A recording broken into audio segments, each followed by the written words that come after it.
Hello, Scorpio, Sun, Moon, Rising, and Venus signs. Kamusta kayo?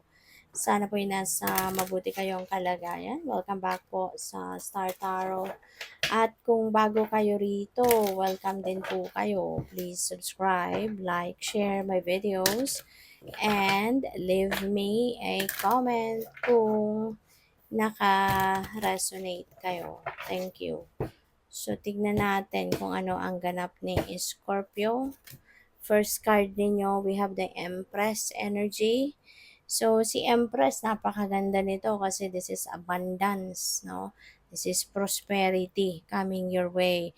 Excited, no? Si Empress, si Bunny kasi, si Rabbit, tumatalon-talon nito, diba? Kaya po pwedeng you will be excited about kung ano man ang dadating na swerte sa inyo sa ngayon. Kaya, and also this could signify na it's about time na also for you to take action, start taking action towards any opportunity na dadating. Kasi feeling ko, merong mga maraming oportunidad na pagkakakitaan dito na po pwedeng dumating, no? Kaya be active, no? Be active. Talagang kapag may opportunity, look into it right away. Kasi ito na, no, yung magdadala sa iyo ng prosperity, ng abundance and financial success, material success into your life. Okay? So, what else? You have to be spring. Ayan. So, pwedeng hindi lang iisa na oportunidad ang kakatok sa inyo dito. Now, this could be multiple, kaya kailangan ninyong magdesisyon. Kasi si Two of Spring, this is about making decision. This is about, ibig sabihin na meron kang choices na kailangan pagpilian. So, for sure, hindi lang yan iisa, 'di ba? At this is also about planning, Maaari din na kapag nakita mo na yung opportunity, maybe you are going to make plans na related doon sa opportunity kung what's next. 'Di ba? Ano na yung susunod mong gagawin? Ano na yung next mong susolusyonan, kumbaga, 'di ba? So, pwedeng gano'n. Pwedeng you're going to travel, so you may be thinking kung saan ka pupunta. 'Di ba? Ano yung gagawin mo, ano yung mas uunahin mo, something like that. So we have Three of Winter. Ayan. So si Three of Winter, this is about um sadness. Maaring nagkaroon kayo ng sitwasyon na talagang nagpalungkot sa inyo. Maaring nagkaroon kayo ng sitwasyon na po pwedeng alam mo yun, na-depress ka because of that. But sabi nga dito, you don't have to endure it alone. Kasi meron namang handang dumamay sa'yo. Meron naman mga tao na handang handang magpahiram ng kanilang mga balikat, no, para iyakan mo. Kumbaga. So, yun. Ask for support, ask for help, no. Lalo-lalo na kung meron din mga nagvo-volunteer na tumulong sa iyo, 'di ba? Take it, 'di ba? Take it, take advantage of it. O kaya may mga tao dito na nag-a-advise sa iyo, 'di ba? So, yeah, consider their advice kung papakinabangan mo talaga kung makakatulong sa iyo, why not, 'di ba? Take it. And now, remember also, no, na healing talaga is a process. Kaya hindi natin pwedeng madaliin 'yan. Kaya ayun, pagdasal mo din 'yan. O kung nasasaktan ka pa hanggang ngayon, kung nagwo-worry ka pa or may takot ka pang nararamdaman, just lift it all up to God. Leave it all up to Him, no? Para na matulungan ka niyang gumaan ang inyong pinagdadaanan at matulungan ka niyang gumaan ang inyong pakiramdam. Okay? So, what else? We have the Princess of Spring. Ayan. So, speaking of opportunities, meron talagang dadating na opportunity sa inyong Scorpio. At ang mga opportunity na to could be creative opportunity, diba? Na maaaring magbibigay sa iyo ng pagkakataon or chance na ma-express mo din ang inyong mga creative prowess. Ma-express mo din yung inyong creativity, diba? Kaya, pagtuunan mo agad ng pansin once this opportunity knocks on your door, look into it, 'di ba? At anuhin mo agad. pansinin mo agad, okay? At bigyan mo ng oras, panahon at atensyon. Kasi baka ito na 'yun, baka ito na yung magpapayaman sa'yo, 'di ba?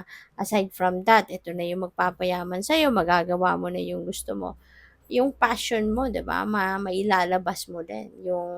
Yung creativity mo din, mailalabas mo na din, mai-she-share mo na din sa iba. So, we have the magician. You're definitely going to start something new kasi si magician is a new beginning energy. So, maaari ngayon, nare-realize mo na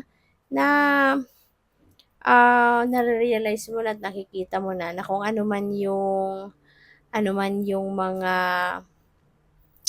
tawag dito, mga pinapangarap mo, ano man yung mga heart's desires mo, 'di ba? Mabibigyan mo na ngayon ng ng panahon or makakapag-take action ka na towards that. Kasi kikita mo na oh wow, 'di ba? Yung mga resources nandito na, mga tao na pwedeng tumulong sa nandito na. So you will be taking advantage of them na, 'di ba? So kaya matutupad mo na din kung ano man yung mga bagay na gusto mong mangyari o gusto mong tuparin. So we have the Five of Autumn. May worries, may negative thoughts, no? Feelings, emotions, ang iba sa inyo rito. So sana ma-transmute ninyo into something positive kasi sayang nung Empress energy at saka ng Magician. Si Empress kasi abundance and prosperity energy. But if you are projecting negativity, kung meron kang nararamdaman na negatibo, meron kang iniisip na negatibo, so that can sabotage, these beautiful energies that can stand between you and your success. This can stand between you and yung abundance and prosperity and swerte, 'di ba? Kaya sana, 'wag na kayong mag-worry. Kung ano man yung mga pinagwo-worry ninyo, mga inaalala ninyo, nai-stress kayo, lift it all up to God. Okay? Alay mo ng lahat 'yan sa Panginoon and allow God to help you, 'di ba? Allow God to make your burdens lighter. Okay? Ialay mo 'yan sa kanya.